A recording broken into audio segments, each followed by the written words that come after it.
Well, yes, he says. Welcome to this week's Inworld Review. This is a scary My, mansion we're coming into. my name is Right. Malvern, and I am not the scarred ghost.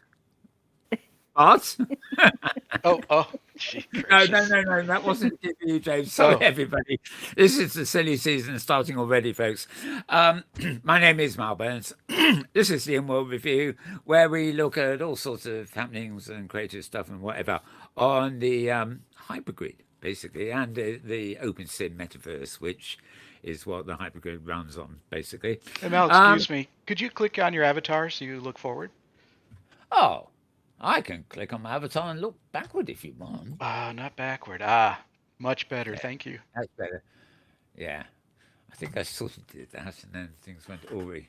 Oh, now I'm just having a look at what's a little bit of positioning problem on what's behind us. There we are. Right. Okay. So I'm joined, of course, as usual, by no guests. Although maybe I do have guests, because I've actually got two regulars who are actually our guests today. Because we're going to be looking back at the year, 3 seasons of the year, and the Hypergrid Safari. So joining me for all this, of course, is my erstwhile companion here, James Atlloud, the man of the knobs and the seats. Twiddling Welcome, away James. as usual. Hi, Mal. Yeah. It's good to be here. And my regular co-host with the news and everything else is Thirza Ember, who also, of course, convenes Safari. So welcome, Thirza. Hello, everybody. And I'd like to apologise for all the silliness that is about to happen. Yeah, it's a silly time, really. And we're all a bit confused at the moment. To make up for the lack of guests, we've brought a couple of pets along. I've got a Great Dane here, and he was a bit of a nuisance, so he's now had to walk over to the side of the stage. You might see him popping on camera from time to time. And Thurzo, of course, is joined by a cute little monkey of some sort. Is it a chimp or it's something? It's nice anyway. It's Keys. She can cuddle that. I can't cuddle that Great Dane. Wait till you see it standing up. It's bigger than my avatar is. Right, okay, so we got a full set, so to speak. Yeah, I've got a little puppy over here too. On the other side, Aw. complimentary to the Oh gosh, Great yeah, Dane. Yep. of course. Complimentary is the Great Dane can eat that. It could. Yeah, that's a snack. Yeah, that's it. That's his appetizer. Mm-hmm. He'll have the monkey for the main course. Oh. This is awful, isn't Oh, it? man. Okay, well, folks, a couple of pages of web pages to go to before we get on with the main stuff for the day. James should actually have a slide up for you at the moment on the screen. Yep. This is a post from blog.inf.ed.ac.uk. Sorry about that. It's basically from AI Austin. And it's a post about the most recent Diva Wi-Fi for OpenSim. There have been a whole load of things with, there are whole different parts of OpenSim. Forget the hypergrid for a minute. That need to be configured, to keep things running in the background, and they're not the easiest things to get on top of. Fortunately, when you have got on top of them, not too much changes very often, although that may not be the case at the moment. But anyway, he's pointed a point about the what is it, a Diva Wi-Fi? That's it. And Open Simulator or .wiki.wi-fi is the site you want to go to for finding out more about it. It's actually an add-on to OpenSim, so not all OpenSim installations actually use Diva Wi-Fi. But anyway, it's got a load of links there and links to the code base and everything else like that. Okay, so that's just a general thing. Also, Hypergrid Business, Maria Korolev, or rather, it's actually posted by David Karuki. So there you go. OpenSim grids are hitting record usage as grids are preparing for the holidays. Um, well, that's depends on the stats they get and everything else like that. But it's a roundup if you need it, and we'll no doubt be hearing more from Maria at the Open Simulator conference on all this stuff. I know Thirza in a minute or two has another thing from Maria to mention as well. So that is that. You'll find that at hypergridbusiness.com. So it's hypergridbusiness, all one word, .com. And the last two, we'll be following these up near the end of the show, actually, but I'll put them up. I'll just mention them now. Thurza's own blog is hgsafari.blogspot.com. And we had 2 posts this week. We have one about falling water, which we'll see a bit more of near the end of the show.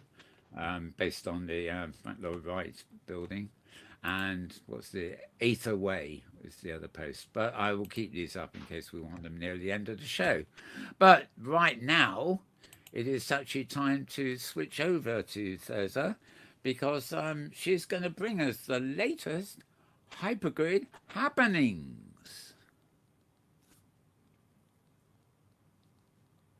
Excellent. And I think I have some intro music coming up.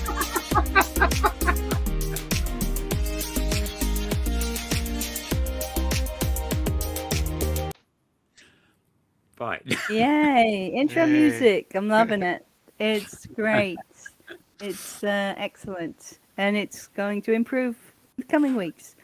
We promise. Yes. Okay, so here's the news from around The Sims.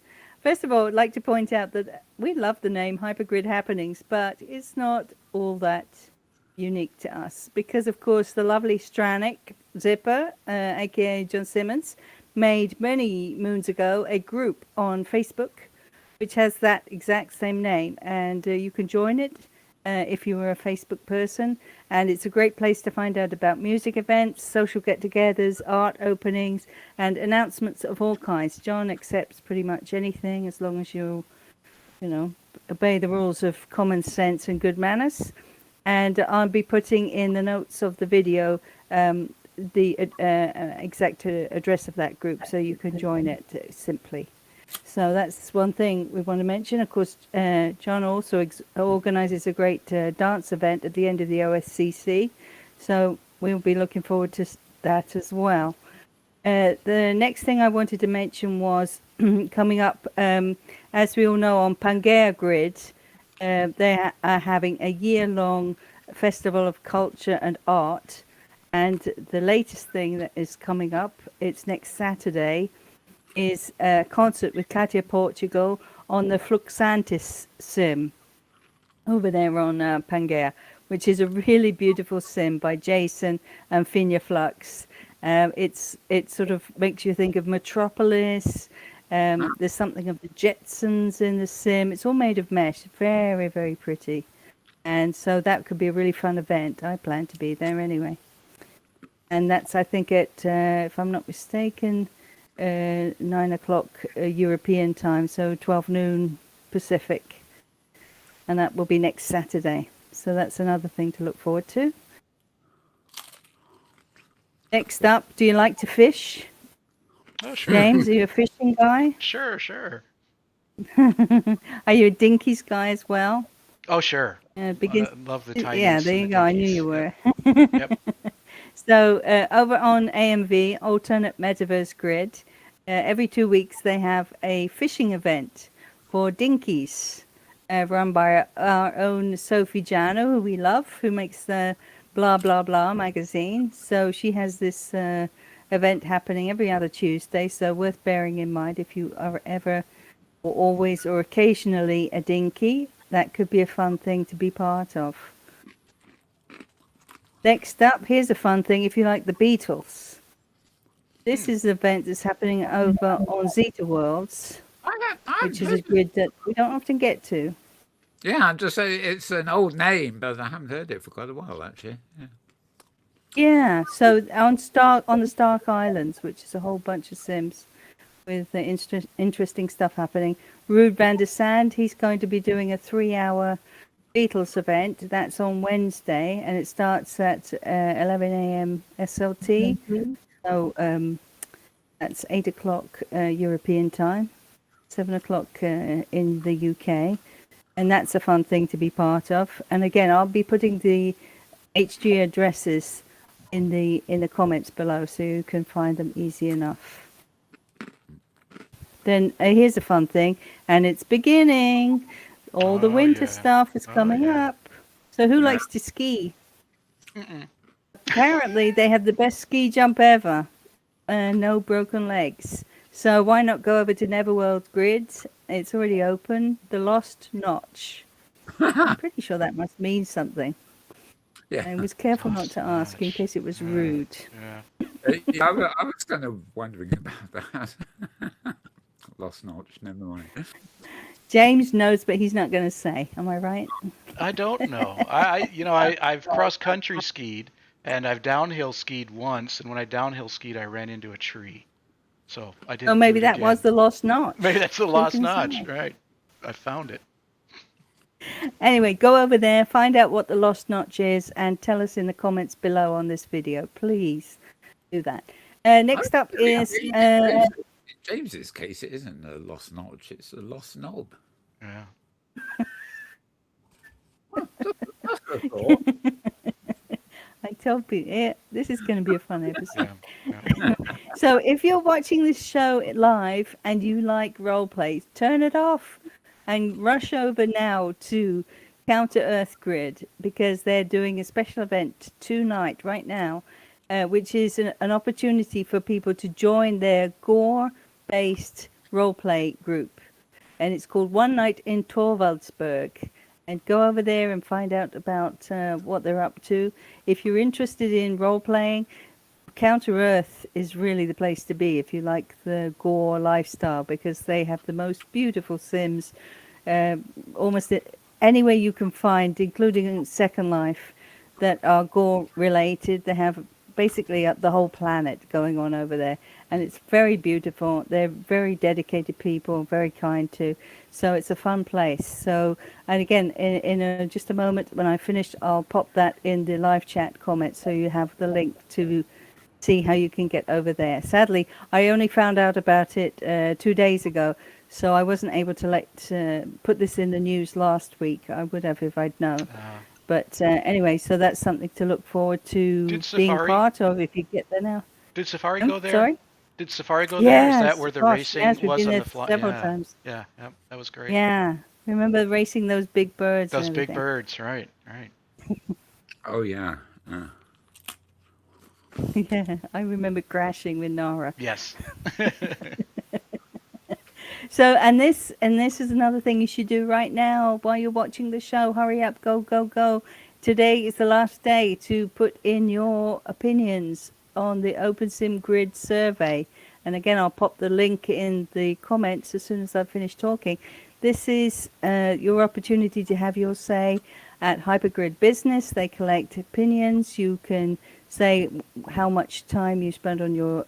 you have to say which is the grid you spend the most time on, and then you can say how much you feel the grid is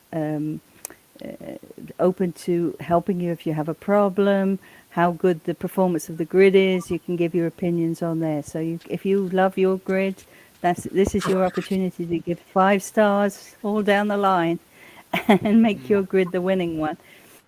And that's really it for this week. There'll be loads more next week because as the winter season progresses, all the Christmas grids and sims are starting to open up. So there'll be lots of Christmas markets and places for winter sports opening up. But for right now, that's it.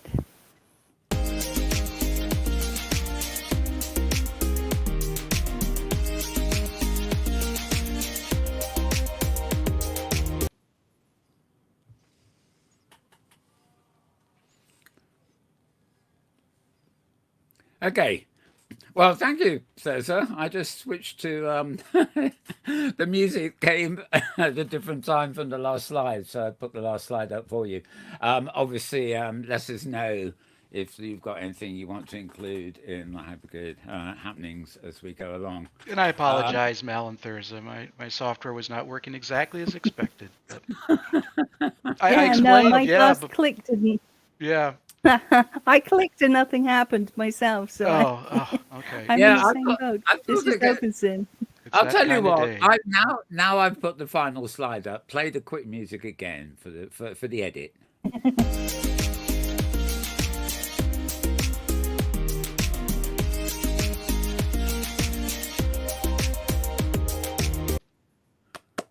Hey, Like it never happened. like Like never it never happened. happened. Indeed. Right. While I think of it, of course, you mentioned the other hypergrid happenings on Facebook, but of course, a reminder that we have a group on Facebook for the Inworld Review, this very program. I'm not, and I don't think none of us are really Facebook fans as such, but a lot of people in OpenSim and on the hypergrid are on Facebook and do tend to use it to keep in touch with each other. So we really needed to sort of be there. So if you look up groups in Facebook, you will find one called the Inworld Review. And guess what? That's us. Yeah, me and him and all of us and Thirza. There's a safari group too, for that matter, isn't there? There's a lot on Facebook which we tend to forget about. So, right now, as I said, towards the end of the show, we will have another section called Hypergrid's, HG Safari Roundup. But as you might be able to tell from the middle screen here now, which I think James will be shifting to, we're going to be spending the rest of this middle bit of the show where we're interviewing ourselves, so to speak. And we're going to be looking at the best of the 3 seasons that made up Hypergrid Safari in the year 2022. Now, we are still in 2022, I think. Are we, James? You know what I'm like with days. To the best of my knowledge, it's still, right? But you'll be able to look back on this next year and think, oh, that's what they were doing last year. It's that kind of thing, you know. So we planned this in a rather unusual way. We looked at season 1, then season 2 and season 3, and each of the 3 of us, me, Thirza and James, had to choose our favourite stop, right, in each season. So we're going to be going through those in kind of order of season rather than person. So I'm going to be starting off with James's choice. Ooh. Oh. I think I switch every notification off under the sun. It's on my telephone. Right. We're going to be going through by days, as it were. So we're going to be looking at the choices for season 1 first. And James's choice is something called Silent Refueling, which was held on Outworlds. And the Silent Refueling name... hang on. Oh, I'm starting at the bottom, I think, aren't I? The name Silent Refueling comes from the Silent Running movie, doesn't it, if I remember rightly? It does, yeah. And it looks like on screen I see something Lord of the Rings looking. But yes, I'm trying to find 3. Yeah, okay, they're in a rather odd order here. Okay, so I've got 3 clips dated the 16th of March, which would have been season 1. Okay, so I'm going to play some clips and we're going to talk over them. The first 2 minutes or so. Now this, well, That is definitely not silent refueling, is it? Oh yes, no, I see it. Yeah, it's the asteroid. Yep. Yeah, in the wrong place. Yeah, because there was one part of the build which was very definitely a rebuild, a simulation of the movie set, basically. And yeah, here we are. But there are also these other bits off the main screen, as it were, that we're visiting. Just a brilliant build. I mean, so complex. And so this is built by Fred Fredericks, and who helped him? Joe Builder. And of course Debbie and many others who've contributed all kinds of items. And there's a whole Satyr farm element to it as well, if you enjoy watching the plants grow and feeding them too. Right. Oh I didn't remember that, or maybe I never realised. And there's a load of spaceships you can use. Didn't you go out in a spaceship? I I did. thought Yeah, I Mel. went Yeah, and flying also around in a Mel. ship, Didn't he and Mel crash too. into something? I think Yeah, when I no, I'm was, pretty sure Mel crashed. yeah, and I think also while I was filming, if I got into a spaceship, it would have meant trouble because I'd probably have disappeared into the void and never been able to find my way back again. Um, which is most embarrassing when you're in camera. You basically have to quit and relog. There he is. Oh, and I'm sunken into the ground a bit there. I must say there are a few clips coming up which I thought were rather, I chose ones that looked rather comic, you know. So it's kind of what's the show where they show you all the goofs? The blooper reels. Yeah, they're like the blooper reel. That's Hmm.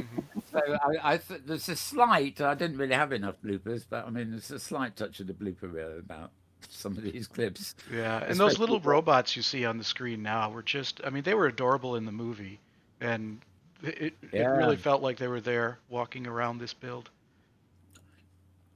What was the data And you site? can get those for free too. We have some I have some on the Safari sim. If you go there, you can copy them, so you can have them running about your sim, your home grid. If you don't like Great Danes, it could be a different solution. All right, right. Yeah, very nice. What year was the movie? Jessica, there she is, Lifted Pixel. Did you see her? Hmm. Sorry. I just saw Lifted Pixel. No, that's Luna right now. But before you could see Lifted Yeah, running yeah, around. Jessica. Yeah. Yeah, there's 3 different clips from this. This is a shorter one. It's just a minute or so. And guess who that bloke is? The contest. Can you remember what year Silent Running the movie was? Ooh, It was like 75 or something yeah, like that. yeah. So I'm just thinking, wait, was it after Star Wars where we got the original R2D2 stuff, or was it Gosh, I before? don't know. I thought it was I'm just before. wondering Yeah, I which think is it's before. it's before You'd have because to yeah, Google that. the little robots were an inspiration for George Lucas for sure, and yeah, the Star Wars was 77. So yeah, I think this might have been yeah. 75, like Thirza said. I mean, I'll Google it. Star Wars was a complete mishmash of other people's work. Hmm. I mean, it had a bit of Doctor Who in it. It Howard Chaykin, the artist, it had his Cody Starbuck character, which became Han Solo's character. I mean, there wasn't. It was a mix. It had everything he could throw at it, Yep. basically, and it was Well, this wonderful. film is great because this film's about also about the environment Ecology, yeah, and Right. the Right. death of the natural world and how in such a horrible way humans, we have this tendency to think that artificial is better, and how sad it is. Yeah. This film was 1972. Oh, there you right, go. yeah, just before. Yeah, wonderful stuff, really. And then those robots are keys, I got to say. This one looks about. I don't know if you've seen the latest Star Wars robot in the. Oh God, what's it called? Andor or something. Oh yeah. Yep. But it's like it's now rust. It's sort of cyberpunk stuff. It's like Yeah. they're rusty. Their trays for discs and stuff Yep. squeak, and they're just not the clean. Yeah. That robot's name is B2. What I love about this is the way that Fred got the rhythm, that sort of that walk. That motion. He spent a lot of time trying to get these right. I know that he made them and then he wasn't happy with them and he went back and redid it. And I mean, the amount of work that just went into this is incredible. Yep. And they really give you the feel. If you've seen the film, I mean, it's identical, really. And you get to take a little piece of the film home with you for free, thanks to Fred. Right. Oh, Yeah. there's Steo. How nice. I forgot he came Oh, with yes. us. Yeah, this is what when you're making these clips, it's nice to sort of zoom into some of the safari Yeah. from time to time. Oh, look, it's so and so. Is that a shoulder pet or is it a mask that's come loose? I can't tell. Yeah, and then we got all the. Yeah, it was a bit dangerous trying to come into those asteroids and things, especially through the glass. It was very hard to get your camera to focus on them. Oh, that's the end of that one. Right. Oh, there's one more bit here. Oh, this is actually a long one, so we'll see how we go with it. This is the last one. And this build, anybody can still go and visit it. It's really interesting. The teleport system, elevator system works, and you can go down the different levels. Yep. And you can also go down to ground level, where they recreated something you never see in the film, which is the way they imagined the real world would look. Very sparse, but it's beautifully done. It's worth visiting the whole thing. It would take you probably several hours to see it all. There's so much going on there. I don't think I looked at that bit. Back in the days when Metaverse TV, who I used to work with, they had they were based in Second Life back in the day, but they had they kept on changing their regions. But at one point for a year or so, they had a region which was, you know, the whole studio and everything was in a spacecraft, and it was designed by Lumiere. Well, what's his full name? Lumiere Noir. And so it's a shame. I've got some video records of it, but not enough. And the actual build was destroyed. But the thing that reminded me of that was it was a very complex spaceship, you know, typical. But they rested it above a whole sim, and down below they basically made this wasteland of what the planet below was. So, you know, unless you ever went down there, you didn't realize. But the backstory was the same as similar to this.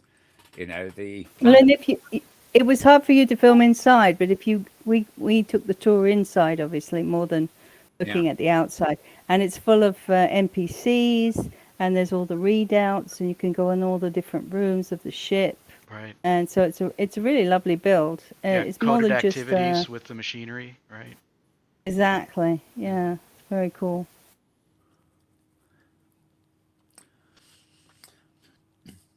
Yeah, floating around in space filming this is quite agreeable, but you're right, you can't.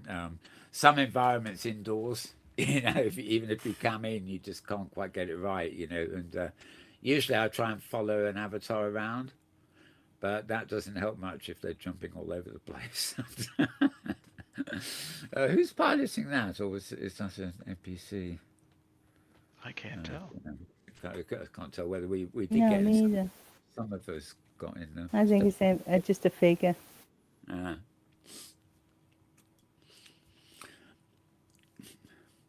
Yeah, but you know, if it's like glorious landscape or something, and you lock on an avatar who's you know, moving around, you can get some of the interior.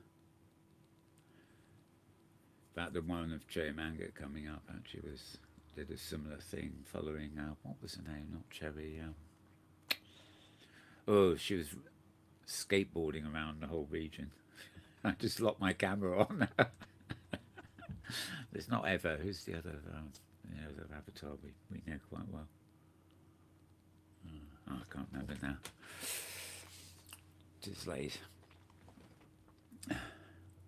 So, any particular reason you chose this one as one of your favourites, James, since it was your choice, as opposed to, you know, the others on? Yeah, I like space things. Yeah. Spaceships and so forth. Yep. Yeah. And these regions aren't always online, because sometimes you will see that various Outworlds regions aren't online for one reason or another. But so it's just worth anybody who's interested in seeing it, just note down the name. I've put it in the live chat, the address, so that it's just worth keeping a little list of really good places. And sometimes it's just a question that looks like it's offline, but you have to go to Outworlds and the welcome region, and then from there you can get to silent refueling. That's happened to me a dozen times. So just go to outworlds.com 9000 and then look for silent refueling from there. Right. Well, I've got a couple of minutes of this to look at there. I'm just looking at the notes here. Our next choice, right? Again, we're on season 1. And oh, yes, there's a good segue here, because Thirza's choice was cherry mango and cornflakes. And that, if I remember rightly, that was a double stop. The first stop was a sort of cornflakes region, and the second stop was cherry mango's experience. That's correct, yeah. Yeah. And very good that was too. What was mine? Oh God, mine for season one was a great one too. I'm looking at all these clips and I'm trying to work out if I've got enough dated 16th of the third, but I've still got another bunch of them up here. So um, we'll let this run its course. It's almost there now. Nice bit. There's a bit of the inside.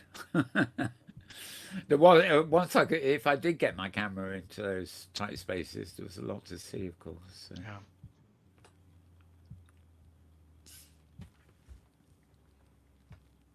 It is astonishing how many space and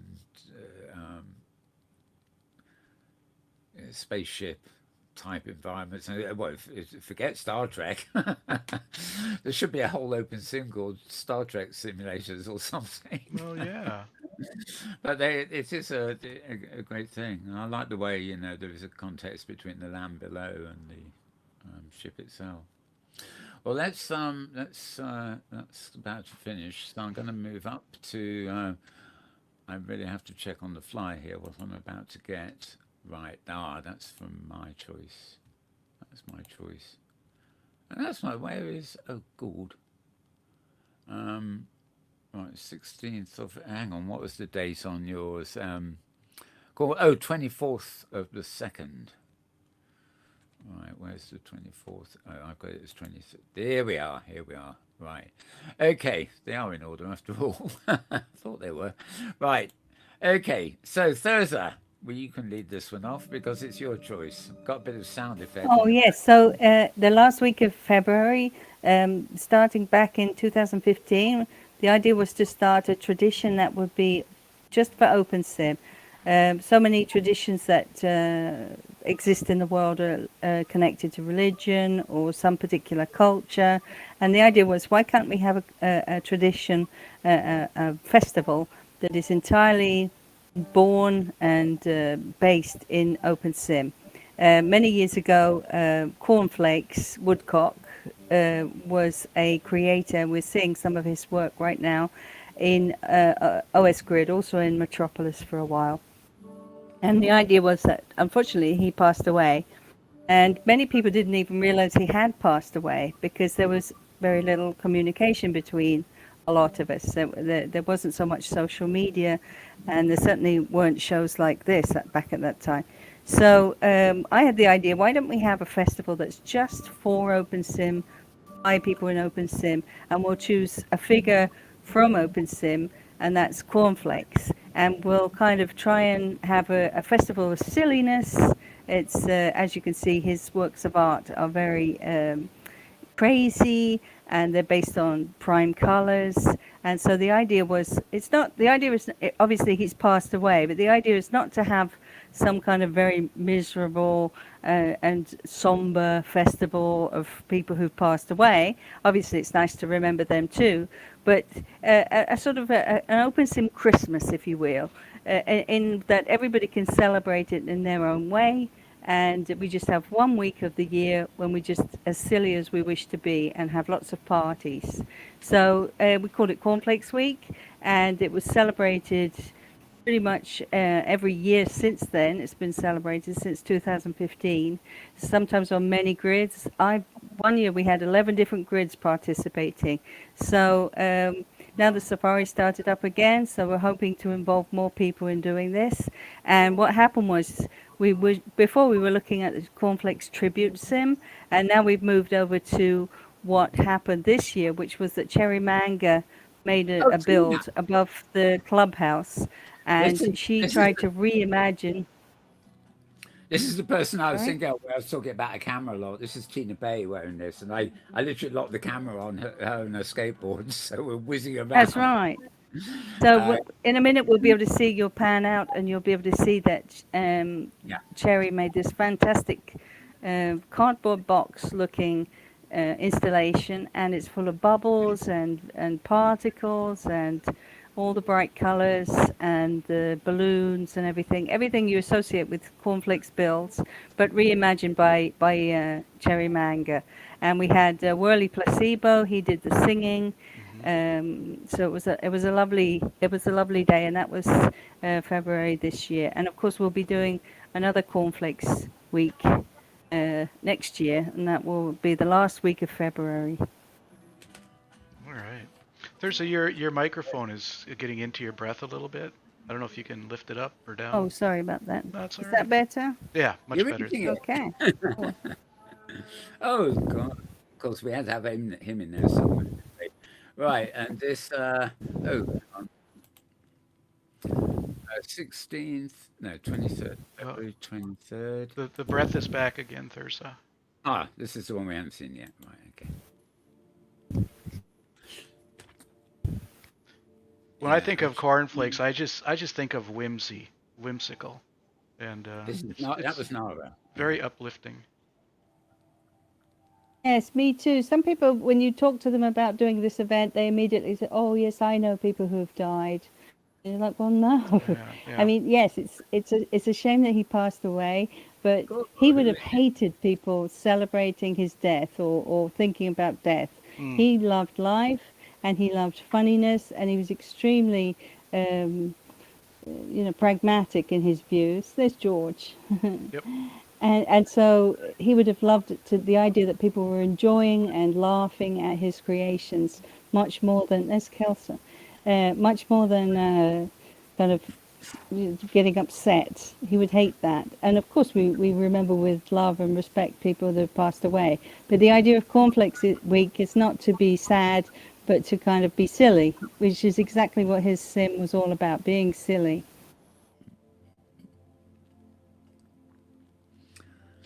It's also very spacious, surprisingly, given it's an annual thing and stuff is accumulating there. It's all wandering around on that surface. You can move from one thing to another, and just with the camera or just walking around, it feels big and spacious, even though there's quite a lot in there. Of course, a lot of those things are quite small, the artworks, as it were. Oh, no, wonderful, great unrest there. I had to deliberately censor one of the clips I was going to use when I realised it wasn't just us. The lady in question was actually totally naked, not unresed. This is the face of OpenSim sometimes, the costumes. You And were that's right. another thing. And I think that could be Talia, if I'm not mistaken. And that's another thing That was a lovely dress. Yeah.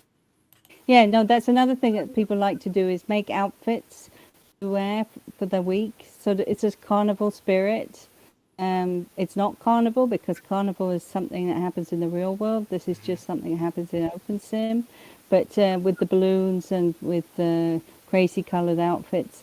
And in fact, you can pick up from on HG Safari Sim a bunch of avatars that are made from using creations by Cornflakes, Prim creations, and you could, so they're wearable outfits.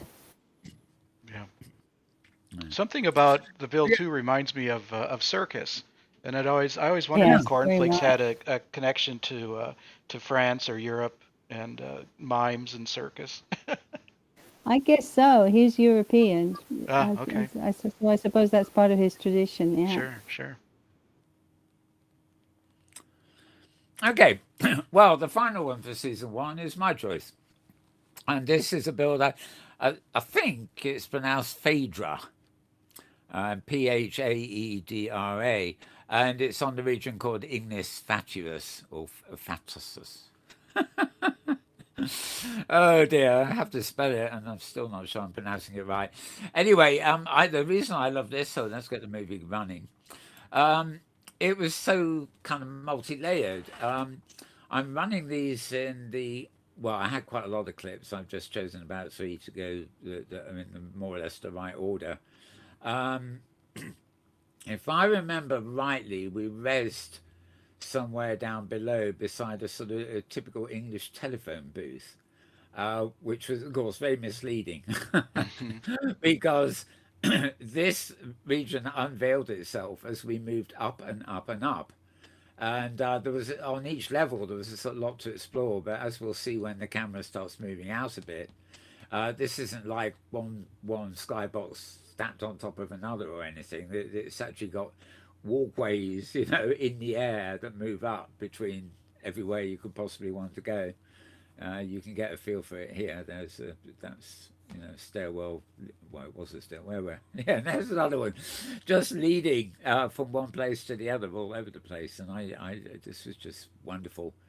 And also the special effects in the sky there. I mean, in this camera angle, you can actually see it as a construct, but when you're actually down there, it's the whole environment surrounding you, and it's very well done. Wouldn't you Yes, this agree? is beautiful. It's by Max Hill, who is the owner of Ignis Fatuous Grid. He's actually moved his grid right now in this period, so I don't have an address to give you for Oh, this sim, but he's continuing to build wonderful things. I asked him if there was a story behind it, and he was very vague. So I think it's just it's a journey through his imagination more than sometimes Yeah. his builds are based on an older video game or a story or something. But this one is just him uh, building up and up and up. Oh, there's the telephone box. I think this actually no, I think this was in the build, but yeah, Kana, were there she is. we actually went into. You were able to go into that telephone It's box and Ernest. well, God, there's a lot of us there, aren't hmm. there? Oh well, as you can see, I did manage to totally get rid of the naked woman, but never mind. Yeah, I so sort of we were there an hour, but we only actually did about I would say about 1/3 of this build. It continued up way beyond where we got to before we had to leave because our yeah. hour on the sim was over. So if you haven't been to right to the top, you should definitely go because there's lots of surprises. Hmm. Yeah, I mean, I was camming up way up. Obviously, in camera mode, you can zoom up to the sky in no time at all. Uh, but yeah, actually, the hardest thing when I was filming and actually panning around was finding you lot again when I finished filming, one bit, because well, are they below or across or above or where are they all? And there were actually only very few occasions when you all ended up together. Some people were lagging and took the wrong turn, and oh, and Clever Dick here falls off the edge of a gangplank. Yep. Hi there, you're a pirate. Well, maybe he hasn't gone far at all, has he? But never mind. Walk the plank, boy. That's right, and there's a bridge that turns. You have to time your crossing just right to get on the bridge to get to the next part of the build, Or else. or else you lose your clothes.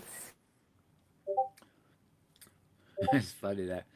There isn't a single. Oh, dear. I'm not about to walk the plank, am I? I don't remember that. Oh, it can't have been too hard. I'm still here. Uh, oddly enough, there isn't actually anybody dressed as a pirate here, which would have been more fitting, but never mind. Yeah, I'm not really sure what the theme is supposed to. I'm not sure there even is a particular cultural theme, because there's Japanese parts to the build. Yeah. There's this pirate effect. If you get to the up to the higher levels, you'll find an old style radio station. You'll find an Italian village. You'll find a Greek ruined temple. There's loads of stuff there that you can't really see until you do all the steps, because there's quite a few teleports. I think it ends up at like 8,000 feet. Or something. There's a. It ends up way in the sky. You can look at the sort of size of it from there. I like the way I fell off into the bottom of the ocean and somebody else. I like the way you found George when Yeah, you got George there. was down there, right? He was down there, but George he was was. like, oh, hello. It's like it's sitting on an invisible brim or something at the bottom of the ocean. Very funny. Yeah, I used to the architecture of that. I mean, the other thing it reminded me a bit of, although it's much prettier because it's a pretty build, but was the the artist who's got I never remember names when I need them. Wonderful artist who has staircases that go both ways at once and things. And Like Mobius, no, those no guys. Oh ideas. no, Escher. Isn't it Escher that Yeah, does the stairs? Yeah, Escher's the one I'm thinking of. Yeah, very different, but also something about that. No, it's reminiscent. You're right. I agree. Yeah, it is. But you have to, like, for example, this building, round building, where we are standing right now. If you go inside, then there's a teleport that takes you to a completely different place. So it's much more tricky than scenes at first. There's lots of walking, but there's also you kind of have to find things. There's a coin that you have to find. That's another thing that is a teleport. Oops. Oops. Well, Just remember, Mal, it's not a naked Casual woman. coming. It's a naked I avatar. can't help it. I can't help it if people turn And up. Nara, and then he. God, it was Thirza moaning about my camera being vaguely It was. close. I did nothing. Don't blame me. I don't know whether it's just somebody whose costume didn't res or whether they just came as an interest, you know. I think she had a mesh dress and she didn't have Yeah, most likely. an alpha layer, and so that happens, you know. Yep. I'm just standing there. I don't know why. Just like, where am I? I don't know. Where were you? Okay, well I that's don't know. it. That's it for the clips I've got there from Viedra, whatever. So going back to this was all season 1, so we're now moving on to season 2, and James's choice for season 2, 1/6. Just go find it. Yeah, June 2nd. Oh yeah, here we are. This was the Liverpool Docks, which is in. This is Pepperland, though. This isn't Liverpool Docks. This is the other part of the event. Well, did we go down on the This is same day? Pepperland. Did we go down on the Yeah, same we day? went to them on the same day. It was a Liverpool. This is the one That's the Yeah. docks. that Okay. James was on about. Okay. So that the Beatles. Okay. So I've got an accidental film dated. And that's such a great shot because he's used a real old map Mm-hmm. as the sort of the ground. I love that. Yep. He's such a clever man. This is the sim of Graham Mills, who is a resident of Kitely, and he is a Liverpool guy, and he's very interested in the history of Liverpool, and so he built this sim which represents the Liverpool docks, which have been lost, obviously, over the centuries as the city has grown and changed. Right. And so this shows what it would have been like in, I guess, the 1700s, 1800s, when the city was just getting very busy with imports and exports to America, including slavery, which he And covers. at least a couple of years before the Beatles. Yes, At 1 or least. 2 years before the Beatles, yeah. Although I think probably Paul was already born. Oh dear. It was I saw Graham yesterday at the orientation thing for the Openstone conference. So obviously he's doing some kind of presentation. yes, there. he promised to bring a boat or a train, but he wouldn't say which. Yeah, I asked him, probably a boat because he's done a lot of training. please bring a boat, I said. I don't know if I did right. Oh, Yeah, I think- we have to flood the keynote auditorium so you can sail a blow through the crowd. I think you all know I really like to use mouse look on the Safari, and I like the sense of immersion, and I feel that Graham's builds are just give such a great sense of being there, and especially for me, Absolutely. it is the placement and the adhering to the maps and the dimensions and the spaces, and Yes, I quite agree brilliant. wholeheartedly. It is, you have to go the extra mile, you have to do your research, but I think it makes it, I don't know, it just adds so much value to the build. I mean, it's nice to have a build that's got a little bit of London and a little bit of Yeah. Sydney in too. I'm not saying that you can't do that if you want, but the quality of this build, it means something. If you feel like as if you've gone back in time, especially as you say, if you're in mouse look, it's just remarkable. And do you remember what he set the boat going down the canal out of the harbour? Yeah. Fantastic. Yep. Absolutely Yeah. brilliant. And it is a dock, so it has a way of controlling the height of the water. But unfortunately, OpenSim does not have a way of controlling the height of the water. So Yeah. you could operate the dock, but you couldn't actually change the level of water as you left or came into the area. I've And he actually has a way to do that, but he didn't have it working because, well, okay. obviously not the real water, but a way of making it appear that the water's moving. But he was concerned that because there were so many of us, that we were going to crash the sim if there were too many scripts working. So, and plus, you know how everybody clicks on everything. Mm-hmm. So he's like, well, I better keep it to a minimum. But Clicks or sits on I know, everything. I I know don't know people what. have done. I know people have done it at like region borders where they've got a region that's raised up and it's got its ocean height higher, and then at the edge of it there's a waterfall coming down, for example, into the adjacent sim, but the adjacent sim has got its water at normal height, and so as you approach the higher sim, it all looks right, and when you cross the border, you sort of effectively go up the waterfall. But it's very complex to do, and sort of yeah, you can't. There's no chap Bob Wellman who did something similar. It's just impossible to get the um, certain things with physics and set layers and stuff. You just can't do in OpenSim or Second Life or anywhere really. Okay, well we only had the one clip of that, I'm afraid. So No, it's fine. well, there it is. We got Thirza and James in the last shot there. I don't know where I am. Oh, I know where I am. I'm behind the camera. We got Moving Tim on. as well. Humble Tim. I see Yeah, oh, Humble Humble Tim. Timber. Yeah, it's Humble Timber. Oh, yeah, just at the bottom there. And yeah, I think we're all out in full state. In fact, oh, yeah, I think we got two Thursdays here, haven't we? I think the Probably. lady by James and the lady in the foreground are both variations of somebody I know called Thirza. There's a 1, there's a 2, there's a 3, there's a 809. Yeah. Well, I try to Right. bring 2 avatars because then I can send one of them off to the next destination.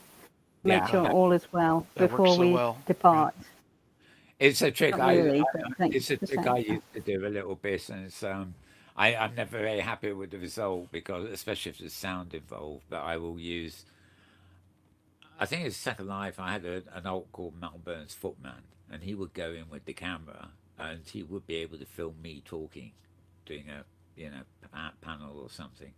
But it never. You need it. You need somebody brilliant like James who would just come in and be the camera person and let you get on with the show. On with the um, show. That's right. yeah, the show must go on. As they say. Absolutely. Now, also in season 2, Thursday's choice is oddly enough right under our feet this very minute because the studio is on a platform in the sky about 3,000 feet above Thursday's choice, which was a region called Expiry. In fact, we're on that region right now, but it's just down below, and it was but definitely arty sort of thing. Let me 29th of the 6th this was, so there we are. Let's start with that one. Not sure who was who. This is actually every time I try to TP to our studio here, I accidentally end up on the ground level, which is still much as we see it here. Not our avatars aren't there, but as you were telling me when we built this studio, so we just thought we'd put it in the sky and keep the build on the land here intact because it's it is what it is. So you can literally be, if you were in the studio with us now, you could literally teleport through the floor and be live at this destination. I think everything is still intact from what I've seen. Yes, nothing's been moved. This was a build that Wizard Oz Chrome, my fellow Safarina, built for the safari to mark I think it's the 155th anniversary of Saint-Exupéry, the man who wrote one of the most famous books in the history of books, The Little Prince. It's one of the books that's been translated into the most languages in the world, and it's a beautiful story. It's a child's story, but it's a story that is for everybody, children of every age. And so she got Cherry Manga involved to help her build it, and she also got Tina Bay to help out. And I think Art Blue may have put a few things in too. So the idea was that it would celebrate the international element of this book that's so beloved all around the world. And we got M. Jannings to come in, and he read his favorite chapter, which I think is probably everybody's favorite chapter, and that's the one about the fox. And beautiful words. And Cherry very cleverly posted in local chat the original text in French so that the French cohort that was with us could enjoy the text.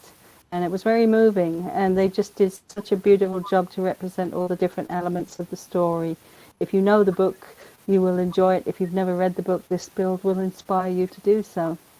Just lovely. She did such a great job in organizing it all and putting her. You could see it has her imprint on it, but also Cherry and Tina just did a wonderful job. I love it.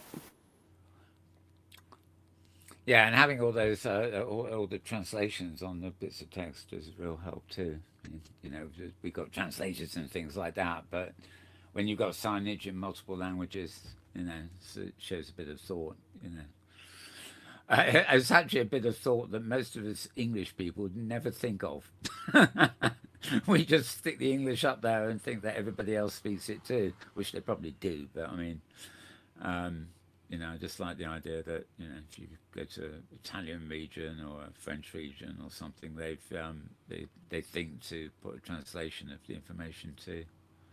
There's a bit of English. It's such a beautiful build because it makes you remember that it doesn't matter what language you speak, the values that he expresses, the humanity that the story expresses is the same in every age and in every part of the world, and that there are more things that unite us than there are that divide us. And usually the things that divide us are the foolish aspects of life, and the things that unite us are the most important things in our lives and in the lives of everybody around us. So it's a work of art full of lessons. Yeah. And they did such a nice job to celebrate. The other thing it reminds me of there is Little Nemo's Slumberland, which is just there's a new Netflix film come out, which is there? Oh my! It's called Slumberland, but I know it's based on the Little Nemo thing. But from the cover picture I saw, it doesn't look like it's that faithful to it. Yeah, it'd be very hard to be faithful to a strip like that. It's a massive comic, right?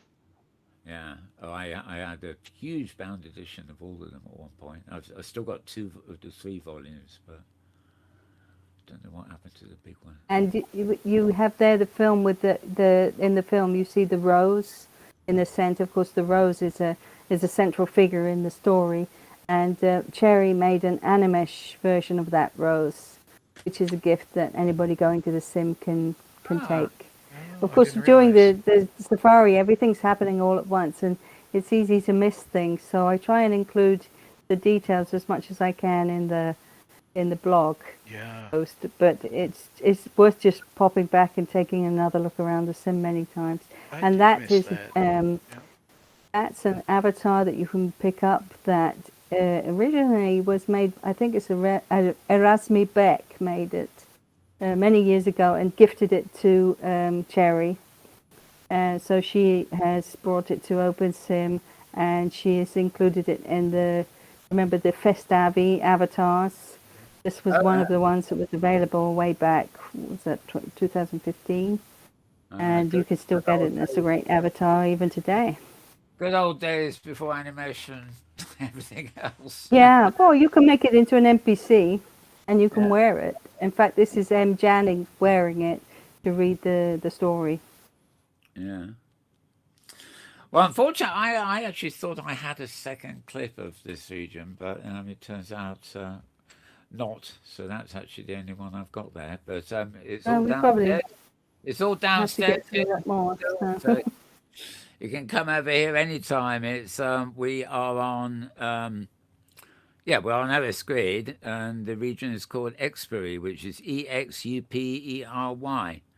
And it's really glorious. At first, it looks really sparse when you're in it, but as you come around and things, you see so much detail on, up in the sky and on the ground, and you get close to things and see things that you couldn't possibly see from a distance. Yeah, it's tempting to cam down, but it's 3,000 meters down. I don't think I can make it. Yeah, and then you won't be able to get the camera back up to the studio again. You can just jump. Just jump.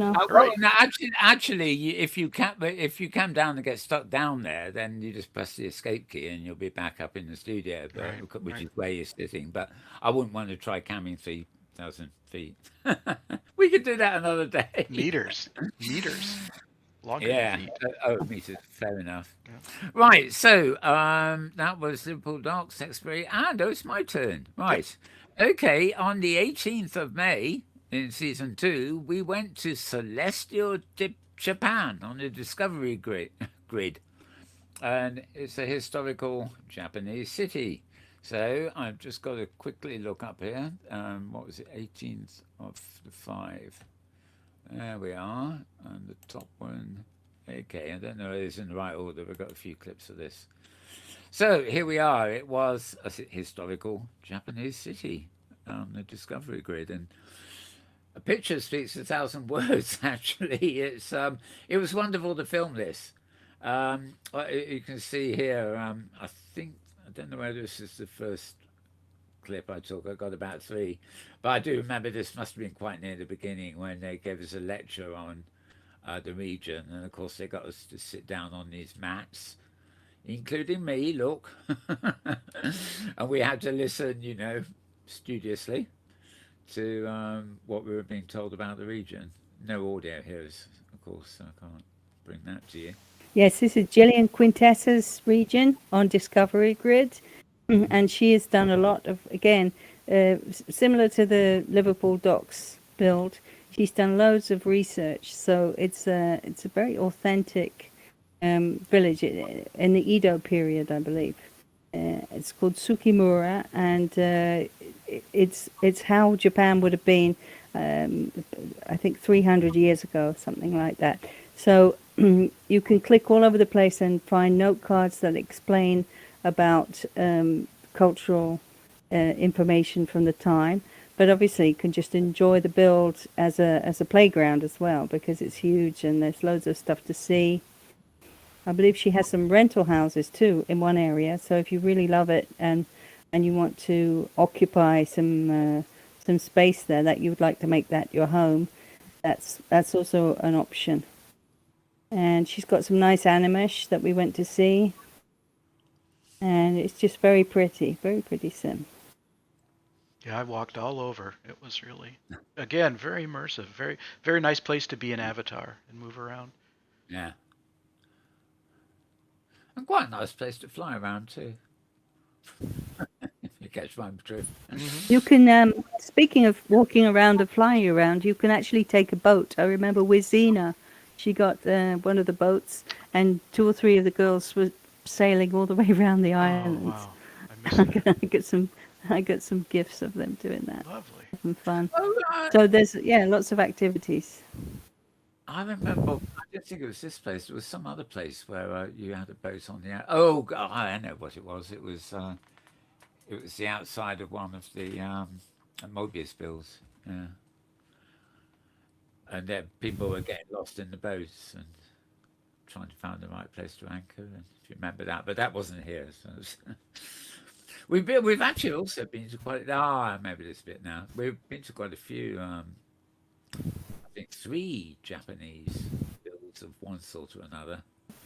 Yeah, I think you're right. Yeah. This is more historical, whereas some of the others have been more sort of cultural. Yeah, there's certain styles of culture, certain things that are very popular in OpenSim and get different. But each one is so different because people have their own take on what they're trying to express, and also obviously the style of the build in all different aspects.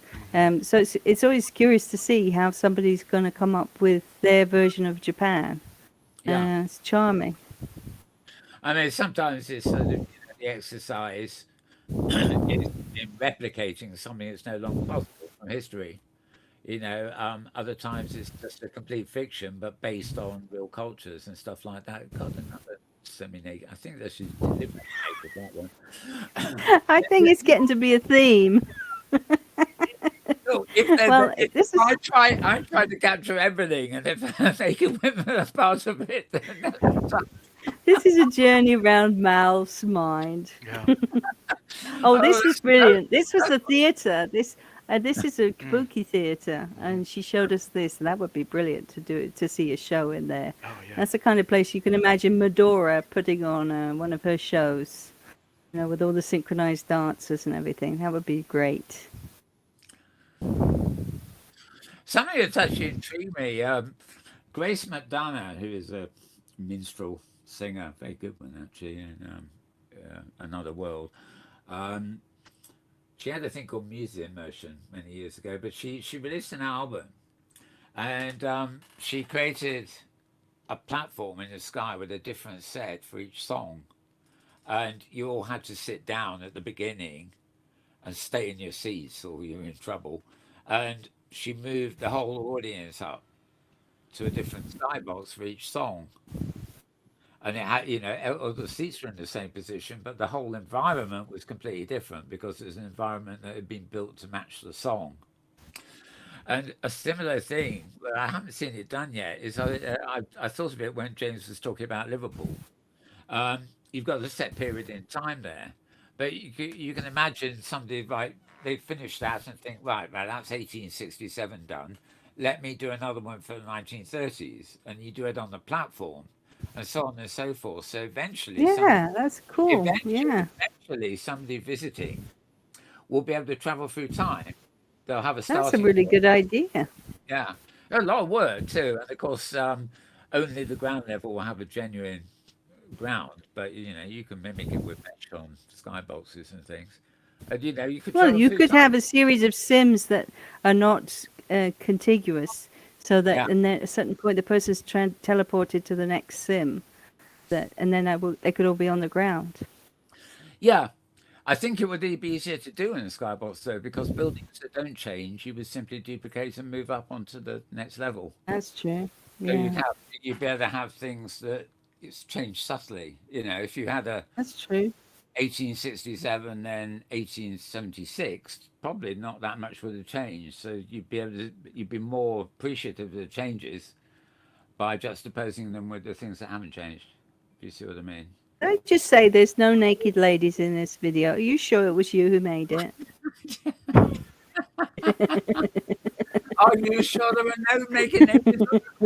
Were there no naked ladies on the premises? Maybe I'm not. I just draw a veil over that.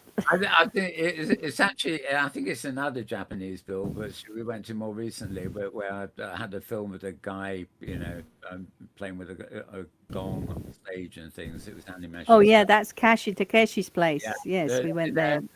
That's these very two. cool with all that It's in animesh. my mind. These two were just sort of.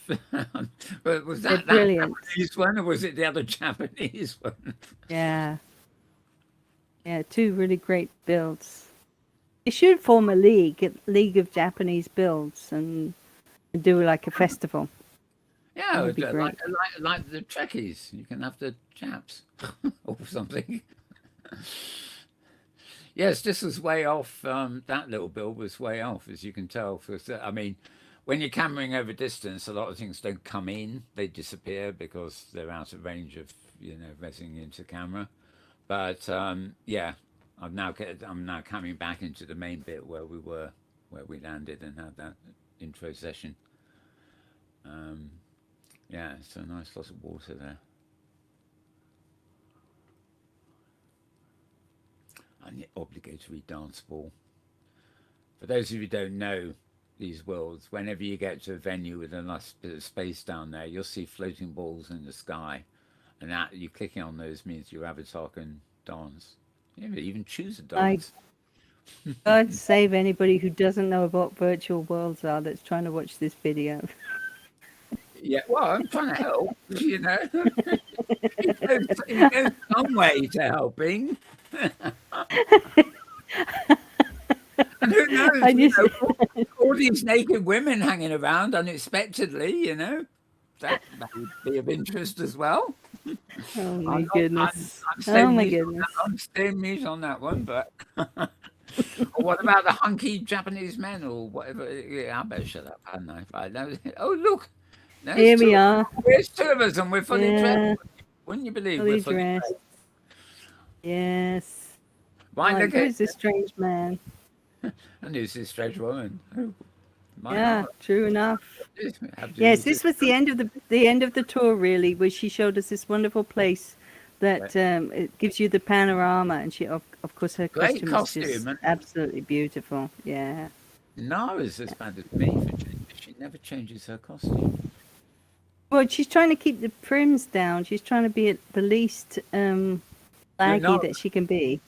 Yes.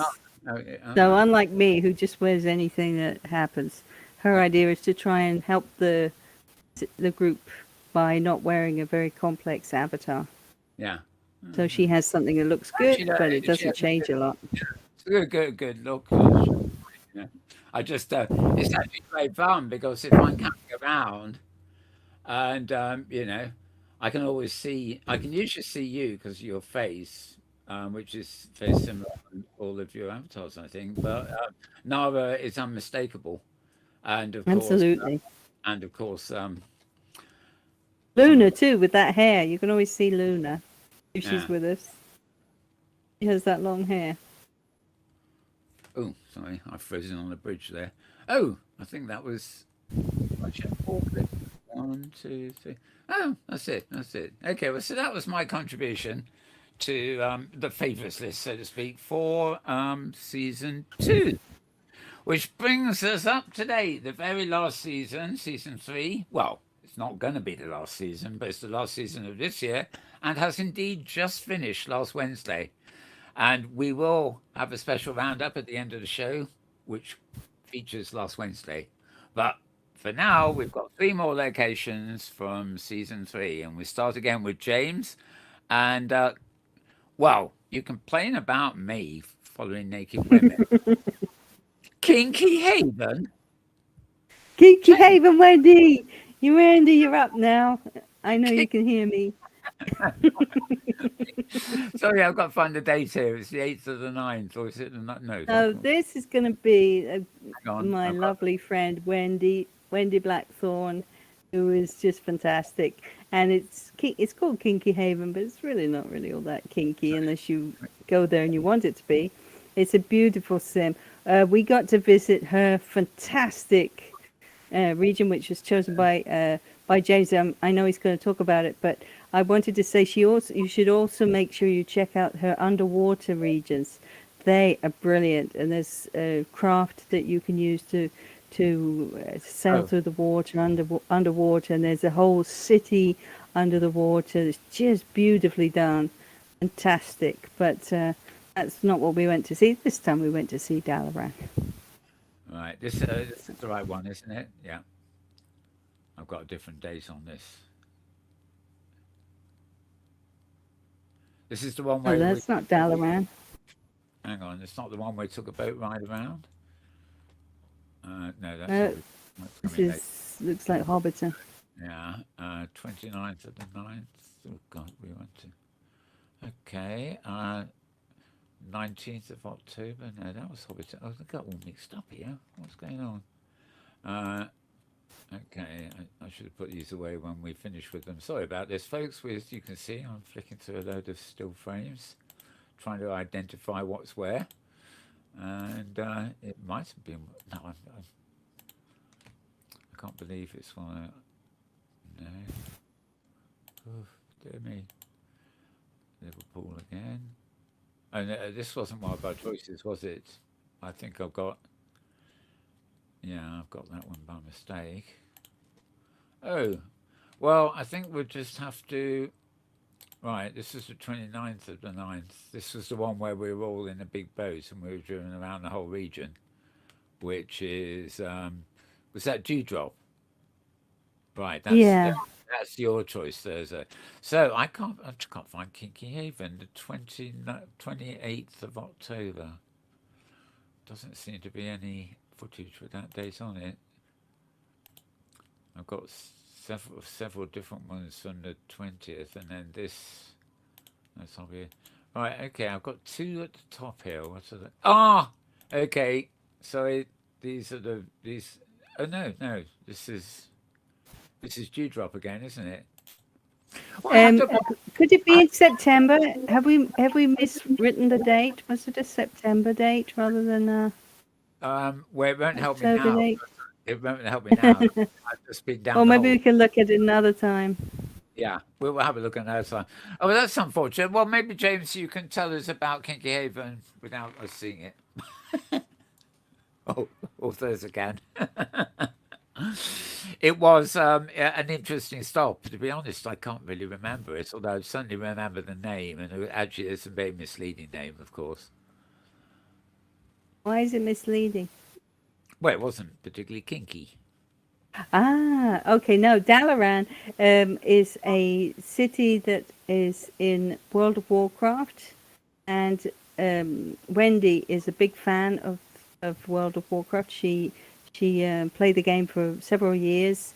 She was in OpenSim, then she did that principally, World of Warcraft principally, and then she came back to OpenSim, and she just loved the city of Dalaran so much. She was so impressed by it in the World of Warcraft game that she wanted to build her version as a sort of homage to the city. It's a central place where people of all different, I guess, the tribes in World of Warcraft, the different groups of people can come together. And so what she did was she built it of mesh. It's a fantastic build. It's the gleaming towers just take your breath away. And she took us for the tour. Not only are there beautiful buildings that you can go into, but you can go down in the sewers. Do you remember that? We went walking down in all the sewers underneath the city, and we saw the prison. And it's a fantastic effect that she had with this huge grate in the floor, and you could see the water going through it. And it was really lovely. It's a great build and fantastically detailed, but surprisingly lag-free. It was brilliant. Right.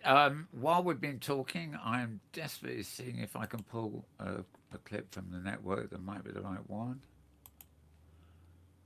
Oh no, that's right. This was the same day. 20. Yeah, but this was the ad for the. Yeah, this was the ad for the thing on OS Grid. Okay, I don't see enough. I don't see. This is the only film I've got from the 28th of September. 29th. No, that's it. Okay. I don't know why. My apologies, but we don't actually seem to have.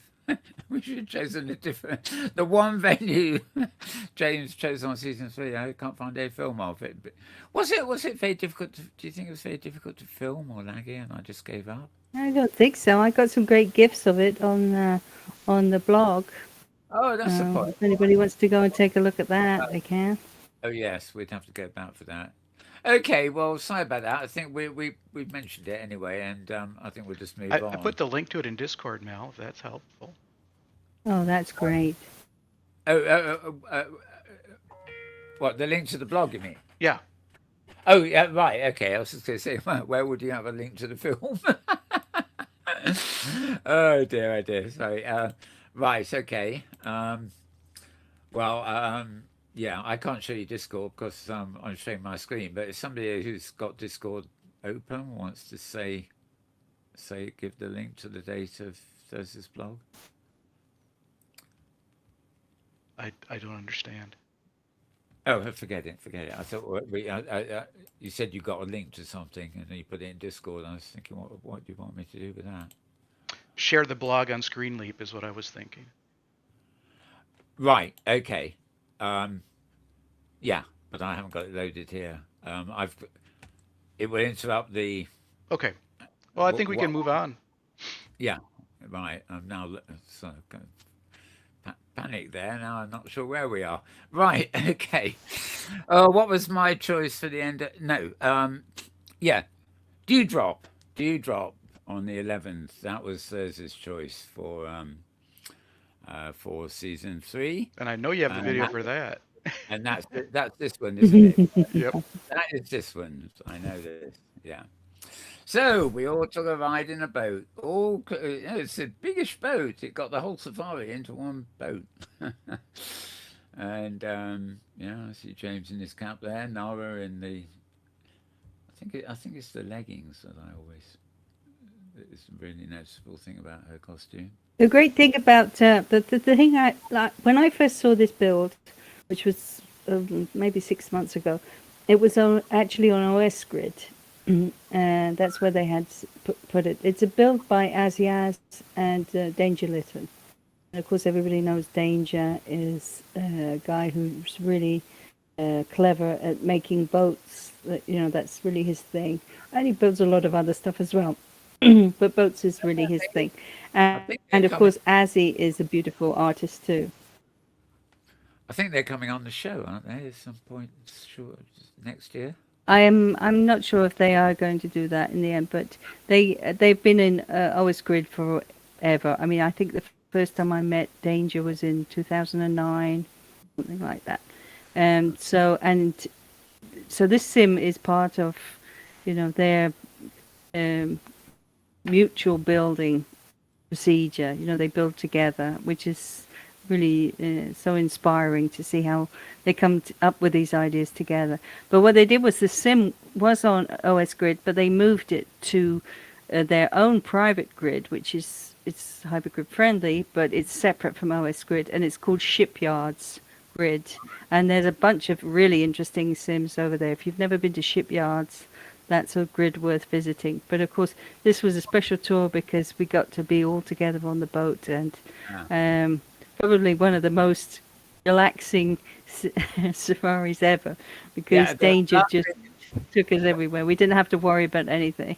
yeah, but also coming around and just sitting in the thing, the colourful foliage and everything. It just takes you into another world. The texture they got in the land texture there is absolutely crazy. But when you got the flowers and stuff on top of it, it really blends. Yeah. I think if I hadn't chosen something else for season 3, this would have certainly been my second choice after the one we'll see in a minute.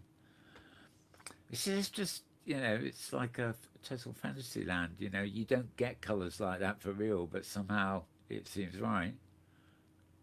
If that makes any sense. Well, it's partially based on the planet in the film Avatar. You're Oh, supposedly on a yes. moon. It's a Oh, little bit of yeah. that, but really it's mostly their own Yeah, ideas and concepts. you can see the inspiration. Yeah, And you trying to. can go obviously for the boat tour, but there's a perfectly lovely walking tour as well that you could take, and it looks like you've gone on a lot of It them. looks like I've got stuck on it. Yes. Trying to. This is quite interesting. I was trying to do what you might call camel walk. Because I didn't have an avatar or anybody to follow, so I was doing it by sort of jumping forward in stages without actually zooming in or out of the camera. So it sort of gives the effect of taking giant steps through I don't know, but it was sort of thing. Until I got to the end there, and there was no more path to follow. In fact, I remember being surprised by this. I was coming around and following all the beautiful pathway and everything, and suddenly I get to the end and I zoom out, and where's the wonderful landscape gone? And in fact, you're going to get a surprise, I think, in a few minutes, because the safari did not follow the extremes of this region. In other words, where the landscape became a bit plain. If you camera further on, there's a whole new part of the build which doesn't look like this at all, and we never made it there. But my camera did, so I've got a camera record of parts of this build Wow. that we never went to, which is kind of a little bonus. But it's on the next section, I think. And the obligatory things are obviously this is James was talking about getting 3,000 meters down to the ground, and you can see what happened when I went a couple of meters into the air there. What had rezzed on the ground certainly wasn't ready to res There's higher up. also a really lovely skybox there, and has the planet Jupiter filling the Oh, sky. Yeah, it's gorgeous. did we go to that or? Yeah. And Uh, lots of animesh as well, which was really interesting to look at, and the crab and everything. Yeah, it was a fun time, and Danger did such a good job because not only was he piloting the boat, but he was also monitoring if anybody arrived late, and then he would teleport them to the boat, even though we were far away from the start point, and bring them on board so that everybody got to be together with the group and nobody was left out, which I thought was incredibly Really thoughtful. multitasking. Yeah, oh, thoughtful. I, Uh, I Yes, he's a lovely man. She Brian, has what? Who's this? This is Wizzy, isn't it? Vizina, that's Wizzy. I love that avatar. I mean, it reminds me of Tank Girl, one of the cartoon punky sort of There's characters. Frank, I don't normally Elsa, go for. and Debishi. She's really got it down to perfection. Yeah, yeah, we are. But again, she likes to wear a simplified avatar because that makes less lag when you're traveling in Here a we are. group. Johnny Depp. What are you Mr. doing Mr. there? Lytton. No, Johnny Depp. Yeah, That was. I'm sure it was. that's Mr. Pirates of, Mr. the Pirates of Mr. Danger Lytton. It's got that. Yeah, it's got that Johnny Depp feel. Oh, I wonder who that is. Oh, there's colourful cushions. Oh, and there's what's his name? The frog. The Yeah, boy. there's Tim. Humble Tim. Hamilton. That's it. You know, I think I Oh, misspoke when I said Skybox, but you referred to it as EEP, Thirza? The They environment. call yes, environment something. I don't. It's what used to be Windlight. It's Wind like the light, next yeah. step up from Right, Windlight. that's what I meant. But yes, the I whole knew what you sky mean. was full Yeah, of Jupiter. no, it's Yeah. beautiful. Yeah, and it's always worth clicking on your graphics to and your what do you call it? Your Enable the shared environment, quick I think is quick important. preferences. Yes, Yeah. if at the bottom where it says personal lighting on that box, just click the X, and that will get rid of whatever you have modified your personal lighting to, Yeah, and then yeah. you'll just see the environment as it's meant to be seen. Yep. Yeah, with that sky, it's just remarkable.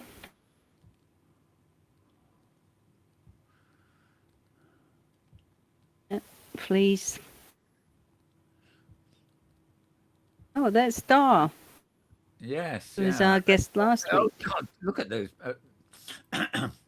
She's been making it on a lot of safaris lately, which is She's great. yeah. She's got things. Yeah, She's got things moving in very interesting places. Mind you, that's a legacy from Second Life, okay, isn't it? What do they call it? Wobble mesh I or don't something. know what you mean. I think we need more glasses Yeah, of so wine it's in chat. Wendy. Oh, is there anybody in chat saying anything interesting while we're here? Oh yes. Wendy. Yep. And Marcus was here for a while.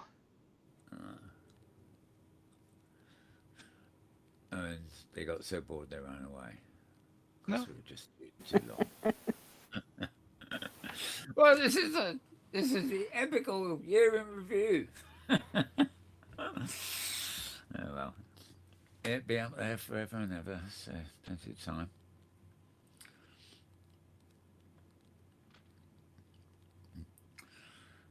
See what I like.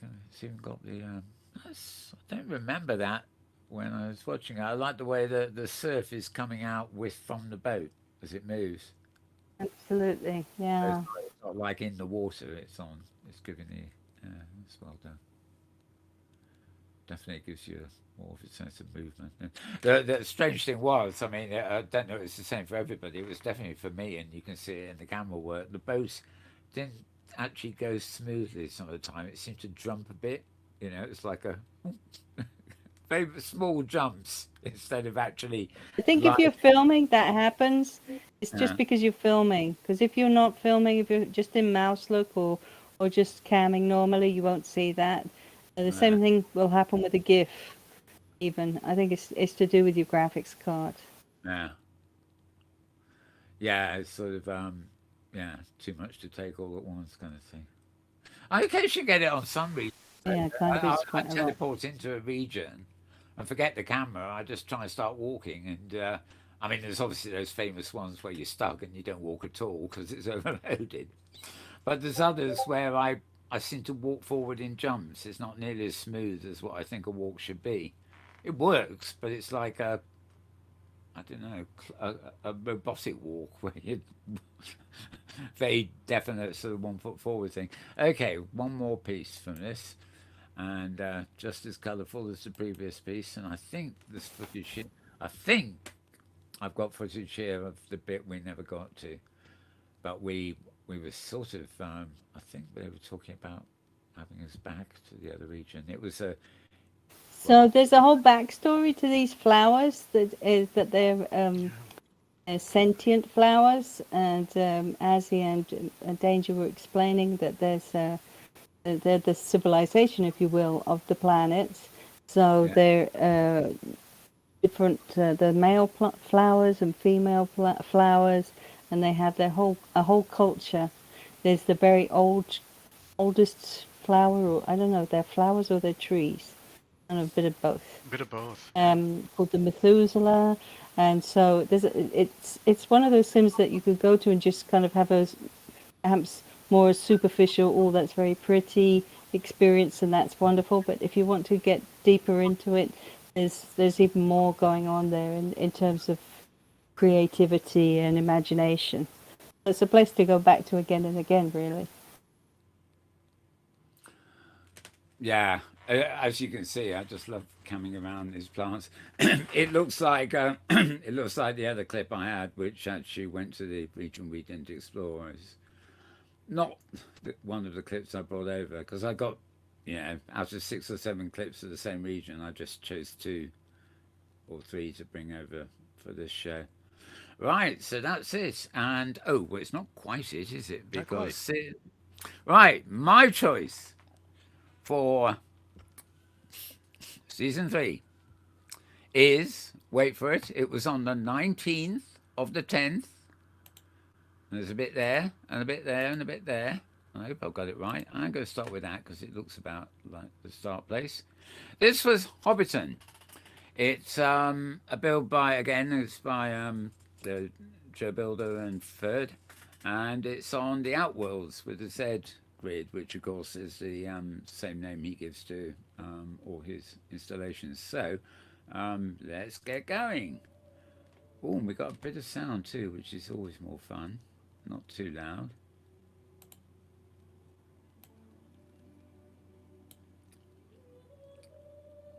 Lovely music it was here. That's all the more reason for playing it.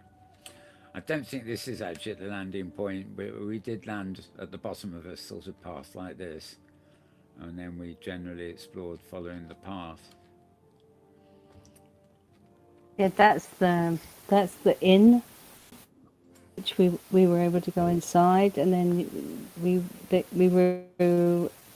explored the hobbit houses that are built into the hillside on the other side of the water. This is again, this was not this is a build that Fred acquired from another source, and he and Debbie and Joe and others of the team have worked to kind of revamp the build. And his purpose in building this was not cheap. He invested the money in it because what he wanted to do was provide these Sims. There are, I think, 6. This is just one of the 6 that are all Lord of the Rings based. He wants to provide these for people who want to have a dream grid, which is one of these, his system where you have your own personal grids. It can be large or small, and you can get this sim for yourself on your grid, on your mini grid, so you don't have to feel like you have to start with a blank piece of ground. You can immediately have all these buildings, and you've immediately got an environment which you can enjoy. And so they're exclusively available to people who do Dream Grid. So nobody else is really supposed to have that. So it's a wonderful gift to OpenSim in general. The build is very complicated,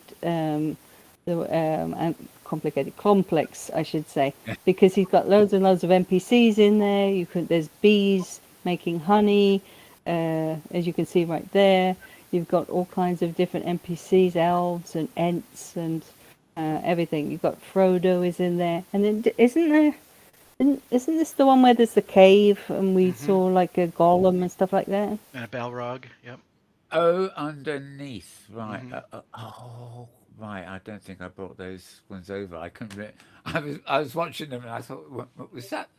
Was that part of Hobbiton or was it something else? Because we actually visited 2 places in adjacent, which were very similar. There was Hobbiton and some other one. And looking at doing a quick glance at the clips, I couldn't tell which was which. But well, we'll see. There's 2 more clips to follow this one anyway. So it's a great idea, because if you're interested in getting started in OpenSim and it's just daunting, you think, oh, crumbs, I don't want to have to terraform and source all the buildings and everything. I just want somewhere where I can go and have a few pleasant hours on my mini grid. Well, Yeah. here you go. This could get you started. I had there's a Metaworld Outworlds grid. Well, it still exists. It's not online, but I started out with just a single region. It's ended up with a 5x5 far, but the first region was something I just grabbed off Third, because it was an Outworlds thing. And I quite like the fact it's exclusive to Outworlds people. The last thing you want is 100 of the same build around. But the good thing about these builds is that you obviously have god powers when you take it, and you can literally customize it how you want. And it's always a lot easier. Oh, hang on, we need the next clip. It's always a lot easier to modify something than it actually is to start from scratch. You know, I used to so many things, software-wise especially, where I've just taken things apart in the first instance, and I've learned how they were put together. If I read a book or tried to start from scratch figuring out how to put them together, I'd probably get nowhere. But because I can take something that already exists and dismantle it, and then maybe modify it or rebuild it my way or whatever, it's a lot easier to do. So imagine anybody getting this OR file, or any of the companion ones for that matter. I mean, I for example would want to keep all the wonderful winding path, but I might change some of the basic terrain on either side of it. So you can imagine a dozen people having this same region on their Outworlds grid, but actually having changed it to make it something a little bit different than when it started out. Different, yeah, that's a good point. I don't see you can't change the wonderful houses in the hills. That's the giveaway. But and of course Tolkien is such a big thing, always has been. So. Well, this is a very large build too. I came back the next day and I explored. They have the city of Rohan, and they have the build has a forest that is infested with giant spiders, and there's just so many things here to explore. I know Safari doesn't really. We never really do a place justice in a way, because it's such a quick. That, by the way, is Third. That living plant thing. That The was tree, yeah. Yep. The end. Third's avatar for the day. But we never really have a time to see everything, obviously, when we go on the safari. But that's the great thing, like you say, James, that you go back the next day and you explore again. Yep. Yeah. And it's usually there's plenty of teleports to indicate what else there is to see. And of course, yeah, there's a whole set of these sims. We went to Rivendell, but again, we weren't there very long because the time constraints are what they are.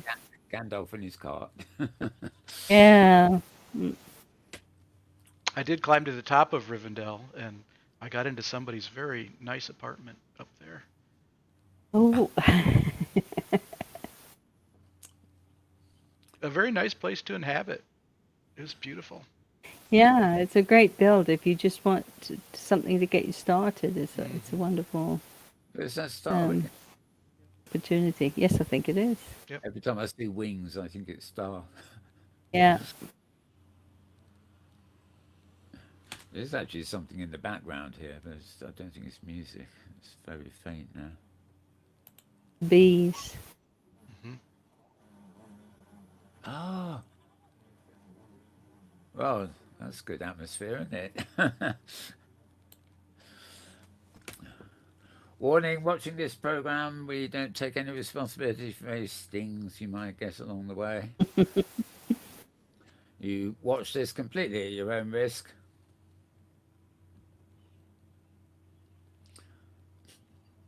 Well, we do approve if you get a bit of a buzz out of it.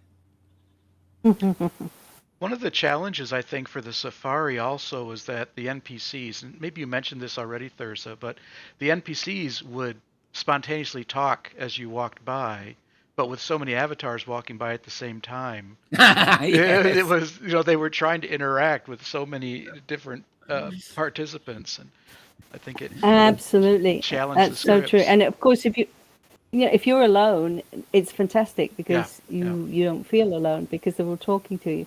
But yes, and most people turn them off because it's just too much. But Yep. in a way, it's good once in a while that you see the sim as it's meant to be. It's just Oh, the and of poor course NPC loses its mind. this was the day when Thirza had that delightful gown on.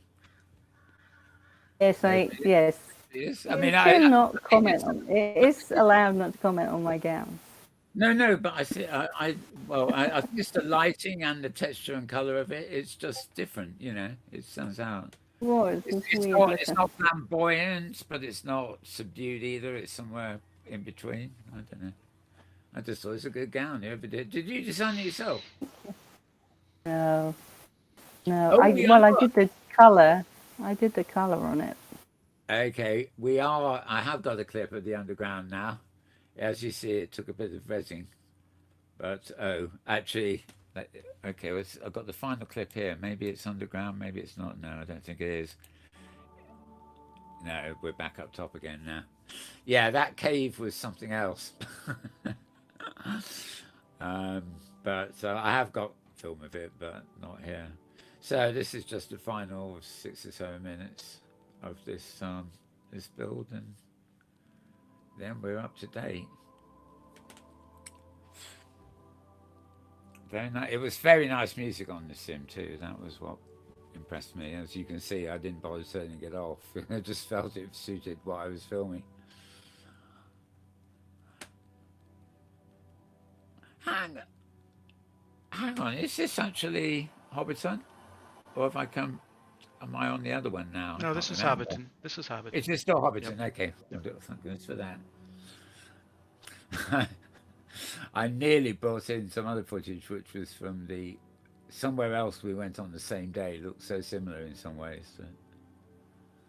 Well, yes, because it was a special Lord of the Rings event because Yeah. it was the 55th anniversary of the book coming out, the last of the Lord of the Rings novels. So Yeah. both places were purposely in the same theme. But again, just like we were saying about the Japanese builders, they're all different. Yeah. They have the same basic theme, but they're all different. The same here. You have Ferd's version of Hobbiton, and not just Ferd, but his team there. And then you also have Roland's version of Hobbiton, or in his case, Rivendell and Elven places. And then we've been to Stormy Scorpio over on Art Destiny Grid, and she has places that are inspired by Lord of the Rings. But I mean, you can go Kitely, you can go Third Rock Grid, you can really anywhere you like to go in OpenSim, you're going to find some Lord of the Rings inspired builds, and that's the beauty of it because they're all different, slightly different, and everybody expresses themselves. A bit like a school of painting, isn't it? Impressionist, but Yeah. each impressionist painted as their own style, and this is the same kind of thing in a way. I think you're actually It's on funny. Roland Francis's build at Yeah. this point. You said sorry. Yeah, this looks like Roland's build. Not, Yeah, it is I not forget to think Fred's play. it's not actually Hobbiton, is it? Yeah, you reminded me. I forget. You just reminded me of something. I forgot what it was. Something in what you said. Yeah. So actually, I will cut this one because, to be strictly speaking, that is not one of the 9. That was my final one for season 3. So we've seen 9 stops there, which is, I think, your idea of doing one each for each season. We knew we didn't dare spend a minute on every single stop, So that was a good little review. It's like 6 safaris. Yeah, There's 9 safaris. and in the whole year we've been to 60 different places. So, Wow. and I think I counted up that there have been Fantastic. 57 different people have come with us. over the year. So we've had a lot of different people joining us, and it's been a great year. I was not expecting to have this year, so thank you everybody who participated. Thank you guys especially, but also a special thanks to all the hosts who just really gone above and beyond in every possible way to make it a fun year, and looking forward to next year. Yeah, you've said what a burden it is for the hosts to deal with so many people arriving on their sim, and they've all been so gracious. Indeed. Exactly. And And I just want to say, it's really if I could quite- say one other thing, we've only picked 9 places, but that doesn't mean we didn't love the other 51. We Oh, did. yeah. It's just that we couldn't possibly speak about all of them. So we just chose really some that stood out, but there's many more that stood out that we just didn't have the opportunity to show today. But please remember, all the places that we mentioned today are all blogged about on HG Safari's blog. So if you didn't see the place that you enjoyed, please go back and read. And then above all, go and visit, because that's what OpenSim is all about: going, visiting the place, leaving a comment for the owner of the sim to let them know how much you appreciate and you enjoyed their place. Yeah. Okay, well, that was Hypergrid Safari Roundup Best of 22, but we're not finished yet. We're going to have to play carefully here, because at this time of the show, the end of the show, we do our Hypergrid Safari actual roundup, which is the place we went this week. So I guess James is going to cue the music, because we have a little intro slide for that, and then we'll get on with it.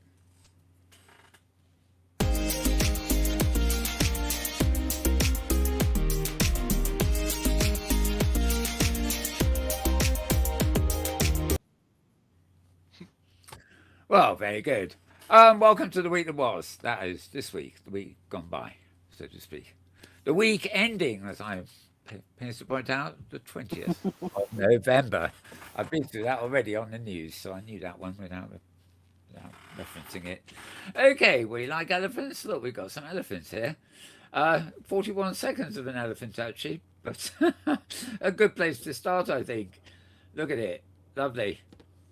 As bad as the critters we got on stage here. Did we ever get to see the critters on stage here on camera? I couldn't tell, because I think we did, yeah. I assume James could not resist. I don't think we got a cleavage shot of your Great Dane, but maybe we can work on that for next week. Well, we could, capture it when Zoom in. when it's up too high. Zoom in an inappropriate manner on the Great Dane. 2 hind legs climbing up on you and knocking you over. I'm sure we can need animations for that. Oh, right, that is James. Okay, so let's move on. Where did we go this week? We think that's not it. That's another place. Oh, actually, that's a good point. Oh, I hope oh, hang on. That was this week, wasn't it? Oh, hang on. Didn't you send me somewhere to film in advance? Have I got myself mixed up? Yes, this is not it. Oh. Right, this was... No? Oh, I know what's happened here. 15th. Right. This was the day before. Sorry, I was filming with Frank. There we go. Okay. So I'm very sorry about that, folks. Right, this is where we were this week. Well, it's the first stop we were at, wasn't it? Falling Water, based on the Frank Lloyd Wright building of the same name. And this is where we all landed, as you can see, underneath the trees, the canopy of trees, which is what the camera seems to want to see more than the people. Quite a good turnout for this one, I think.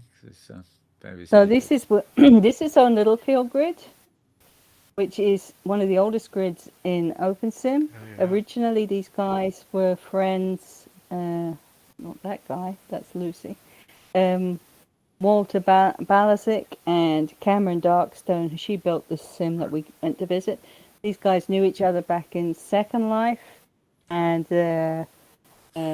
they decided, a group of them, not just the two of them, a whole group of people decided they wanted to go somewhere where you didn't have to spend an arm and a leg just to have a sim. So they moved over to OS Grid. Littlefield Grid used to be part of OS Grid, and then they took the plunge around the time when OS Grid. Do you remember back at, what was it, 2014, something like that, 13, 14, 15, when OS Grid crashed? I think it was Oh, 14. yeah. Mm-hmm. Mm-hmm. And It's was been like offline for like ever. A long It was time. like 8 months offline or something insane. And that was the time when they decided to set up their own grid. They kind of already had an independent enclave, if you like, on OS Grid, but they went the whole thing and got their own grid. And it's incredibly stable. I would think anybody would enjoy being on Littlefield for the stability. They're a nice bunch. It's an adult grid, so bear that in mind. And children avatars and stuff like that, it's not acceptable. But this is a build that actually comes from Second Life. Cameron built it back in the day, and she was able to, thanks to Walter and the other guys who know tech stuff, they were able to port it for her over to OpenSim and set it up here, and it's just amazing. And that's a really good piece of film you got there, Mal. Congratulations. From the inside of the house, they showed us how that automatically slides open. Do you remember, James? Oh yeah. Yep. You just touched it and it just slid away. And so it's as accurate as you can be. But I think James knows much more about this build than I do, because you know more about Frank Lloyd Wright than me. Well, I've been to Frank Lloyd's house here, just 20 minutes from where I live, named Taliesin. Wow. But a lot of the principles are the same. And someone asked on the Safari, did Frank Lloyd Wright design the furniture? And yes, I think he designed most of the furniture and had it built. Amazing. It's beautiful. It's, I mean, you can tell it's very much like some of the other builds we've seen where it's one thing. She's not trying to she hasn't got pirates and spaceships and she's just done one thing, and she's just really done it well. Mm-hmm. And she's done her research. It just absolutely blows your mind. If you go on your own, that's fine, because everywhere you go, you'll find Turning all the corners here and opening the doors, I wasn't quite sure where I was going to end up. But, Talk about attention to detail. Even the camera needs a break. Yeah, but if you look Anyway. at it, to a balcony and then go up and then twist around and then there'll be a door, and you don't actually really have a clue what room you're going into unless you've familiarized yourself with it. It is a bit of a maze, that's true. Yeah. And It's one of those houses that is built to enjoy the outside as much as the inside, for sure. Yeah, they just blend together seamlessly. And Didn't you say that they don't call it falling water? The family called it mildew rising or something. Right. Is that right, James? Yeah. Well, and that was one of Frank. The actual inhabitants would have a different name, wouldn't they? Yeah. Well, and that was one of Frank Lloyd Wright's design principles, is that he not only wanted the home to integrate with nature, but I mean, he actually thought it should decay with nature as well. And I think for homeowners, really? that's Wow. a bit of a challenge, right? Well, especially it's an icon now, and I should think Yeah. the last thing I want it to do is decay. And Right. I thought another thing we really missed out. I mean, and that Mal has very well captured here, is the incredible work that went into the landscaping Yes. that Cameron has done here. The trees are just so perfect. Everything is just it feels like a real place. If you've got any kind of good quality graphics, God, you could almost mistake it for a real house when you're in there. Well, maybe not if you see the lizard or the women with the blue hair. Well, and it was wonderful in mouse look as well. I mean, moving around inside Yes, was I bet. fantastic. Yeah. And if a person does tour on their own, every few meters there's a little box that you can click on, and it gives you some information about the house, which is really well done too. So she is just 360 degrees of brilliance, Cameron. Just fantastic build. And of course Walter helped out with the scripts, making the doors open and stuff like that, and the windows, special windows working. So great build. And there he is again. Yeah, no, very. I like what you said. It's not really relevant to this about the being built for decay as well. Um, One of the things I've always liked, not so much with this, but finding old ruins. I've got lots of them on the Metaworld Sims, sort of decayed castles and buildings and whatever, and then I've put foliage over them or all around them and things. And I kind of, even in real life, you wandering around in somewhere and there's some old derelict building that's not a factory, but like an old church or an old inn or something that's obviously not been inhabited for 100 years or something, and where it's overgrown by foliage. And I love the feel of that. It's like nature taking back, a You decay. make an important point there because that house, there isn't the mildew on the walls. It's true, but you never get the feeling when you look at this. The way she's built this house, it never looks like um, it doesn't have a plasticky, fake feel that you Right. sometimes get on a Right. build when there's Yeah, absolutely no, everything's absolutely perfect. But she's just genius the way she's done it. It feels lived in, but at the same time, it's much bigger than the real house, but you don't feel like it is when you're in there because yeah. obviously the scale, you can't do that. If it was the true scale of the house, it would be way too small for people to get And inside. it actually it may be way bigger virtually, but it actually still feels small. So it still captures the feeling of because it's not just the camera and the walking and everything. Some of those, there's plenty of room to get up each stair for the avatar, but you still get the feeling there's a corner there, and oh, did I miss a door there or something? It's a bit of a maze in there, and to think that if that had been built any smaller, like real size, it would have been You harder to. don't feel it when you're in there. You don't feel it. You don't think, "Oh crumbs, this is like it's Now, size of a this, castle." It still feels like a real house. So yeah. Well, a lot of that's the detail too. We're seeing tables and the stuff on the tables. Like you absolutely, said, it feels lived in. Now, there's no NPCs or animeshes hanging around to create people living in it, but there are all the traces. Somebody's just gone down to the lake for a swim, and they've left all the cooking, yes, fire, and everything exactly. inside is there, and it's just like they've popped out for a minute, and And hopefully, imagine she all built the all of this, and this is hopefully all all before mesh. She did all this back in like 2010 or so. I was just thinking, they're down by the river. They'll get real surprised if they come back now, won't they? Look at this, all this crowd of invaders Yeah. in their home. I don't know. Uh, there we go again. There was certainly enough space, as you can tell, for me to actually film indoors here. There wasn't so much of the. It was just well laid out. There were very few places that made it difficult to film.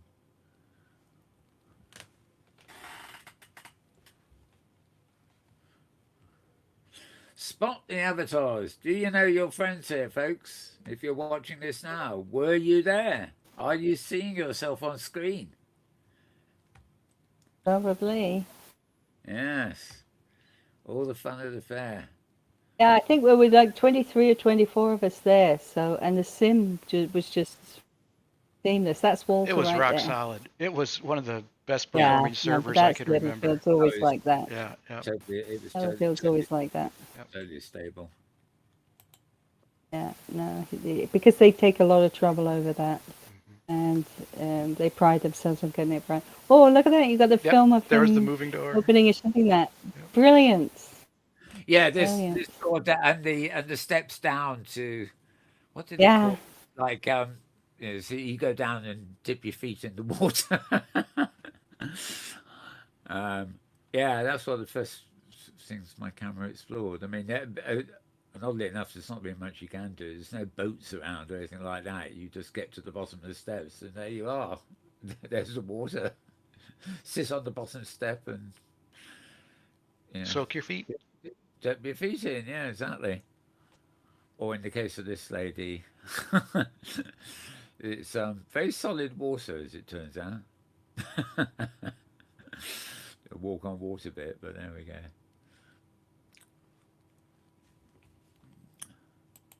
Let's move on. That was, yeah, they were all gathered in. This is pretty much the end, I think. So 4 minutes of it.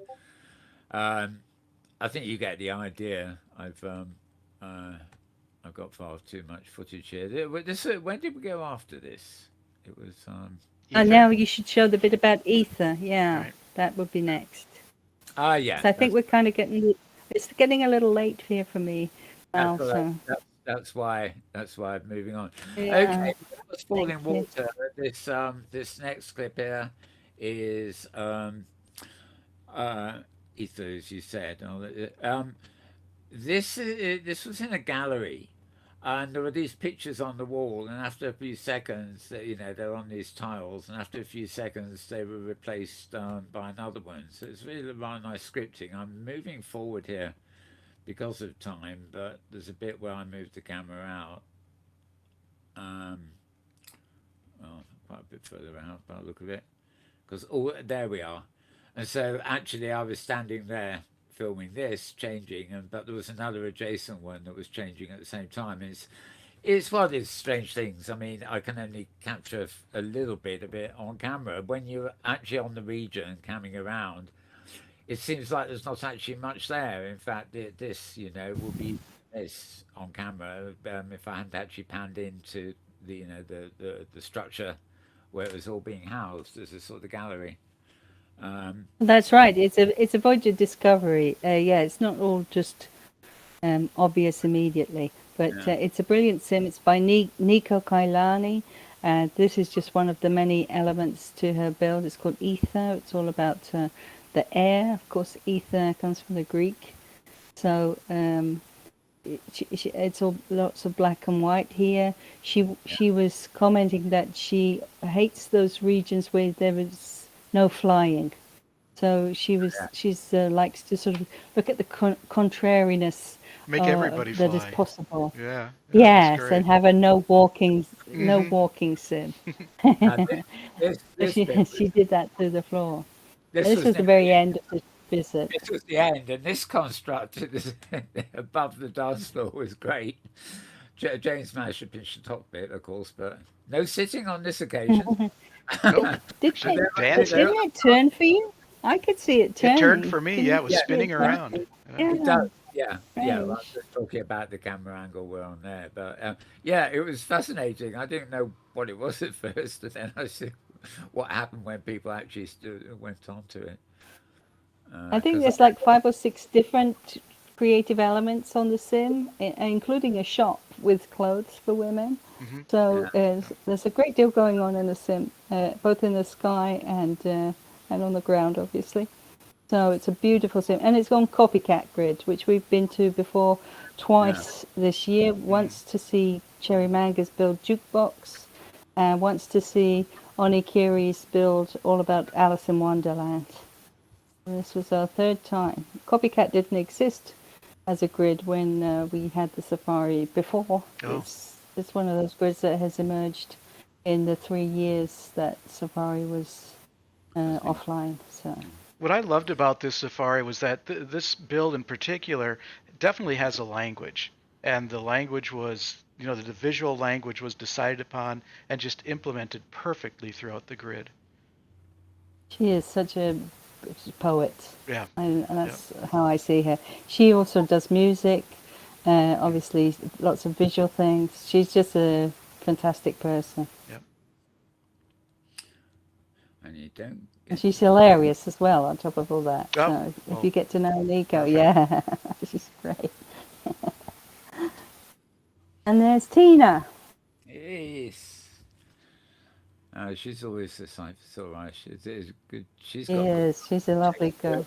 It's almost superhero-y type costumes and stuff, but she always looks good. And she's a superhero when it comes to building too. I mean, she's Mm. done so many wonderful things. And so many of her wonderful regions are no longer online. I'm thinking back to her Waterworld region that we visited way back in the day, and she had a space build that was very imaginative. And sadly, most of her Sims are no longer online. So yeah, maybe they're somewhere and they can be recouped. That would be good. Oh, and a couple of dance. You don't see that very often. Well, not when I'm filming. That construct is something else entirely, I must admit. I think I actually did some preliminary filming of this, and of course there was nobody around, so I just thought it was a strange, you know, strange art piece in the sky. Oh, right. That Yeah, it was works both ways, doesn't it? Yeah. okay. That was it.